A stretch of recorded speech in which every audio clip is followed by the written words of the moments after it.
Now, when I was 6 years old, my mother and I emigrated from Venezuela to Toronto at the age of 6. So consequently, much of my childhood was spent growing up in Canada.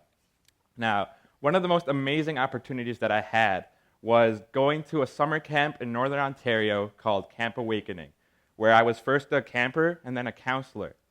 And out of the many activities that we did, my favorite one was probably the canoe trips to Algonquin National Park. We would paddle for 2 or 3 days, endless lakes, and then decide to make camp at whichever island, and then do it again the next day. And while every trip was an adventure in itself, the most captivating things were the encounters with wildlife. I remember seeing moose, deer, bear, and even one night, we sat by the campfire and heard the distant howling of wolves. Now, instead of filling me with fear, these breathtaking and awe-inspiring moments left me in a state that I have never forgotten since. And this is perhaps where my love for nature originated. Fast forward 4 years, and I find myself in Rochester, New York, and my love for nature has only intensified, but I've also developed a sort of melancholy for 2 reasons. The first reason is that I keep hearing about the constant destruction of the natural world, right? Global warming, deforestation, and excessive poaching are killing the wildlife that I treasure so dearly. The second reason is that I found out that most of my friends and the people that I encountered had never had the opportunity of being immersed and absolutely ravished by nature. So it fell upon me to find solutions to these big problems. I wanted to make an impact. So I sat down and started looking for solutions, and I came upon this fascinating concept called rewilding. Now, rewilding is a young word, but it already has so many meanings.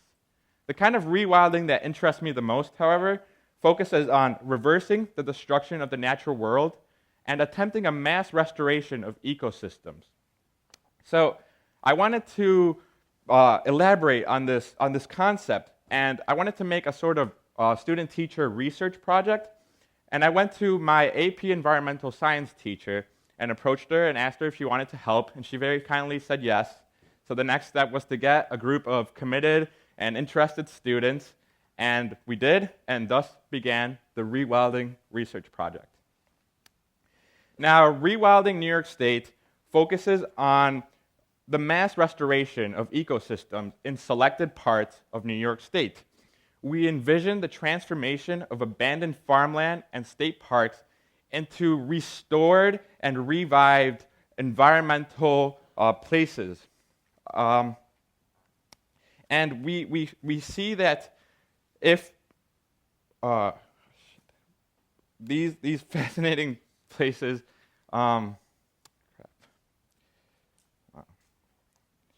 excuse me.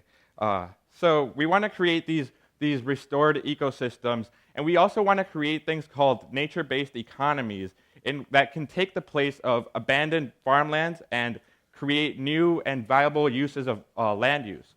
And the first aspect is the creation, or is the restoration of ecosystems, right? So we picture the oh crap, oh my God, I'm sorry. We want to select selected areas and select them so that rewilding can shape the ecosystems through geological and natural processes. Rewilding doesn't select a specific type of ecosystem, so there's no artificial creation of landscapes. Rather, it requires limited human intervention and then stepping back and letting nature take its course. It also asks for the reintroduction of certain species to balance and create sustainable ecosystems.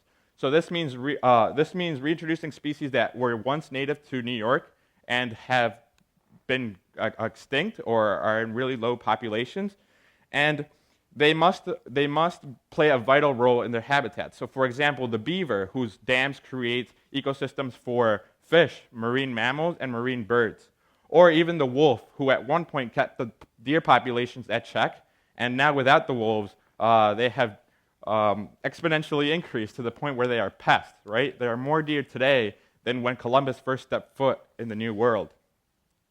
In addition to that, the second component of rewilding New York State, and perhaps the most important component, aims to create nature-based economies.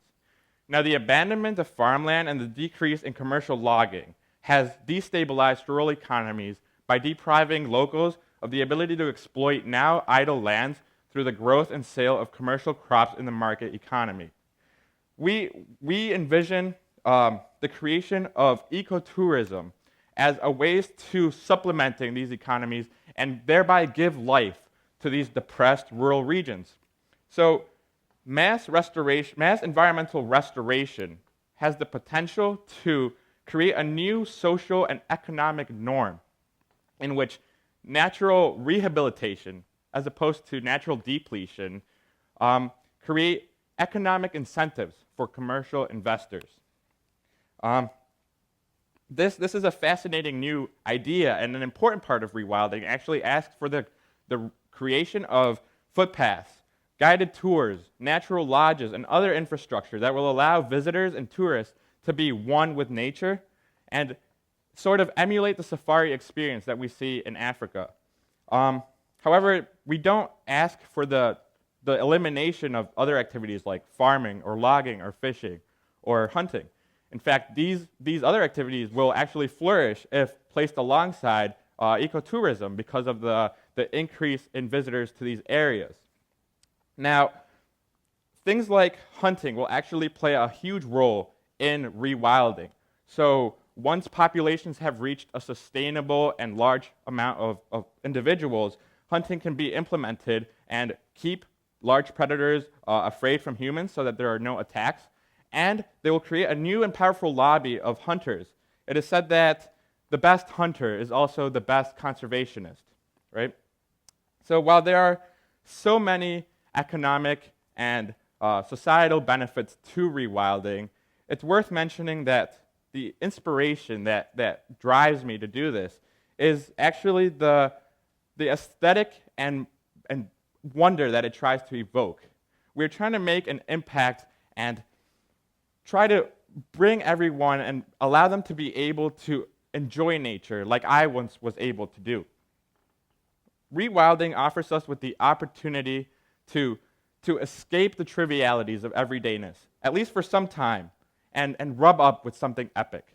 It has the ability to take our breath away. It has the ability to inspire us. And I believe that this is the best argument for rewilding. Thank you so much.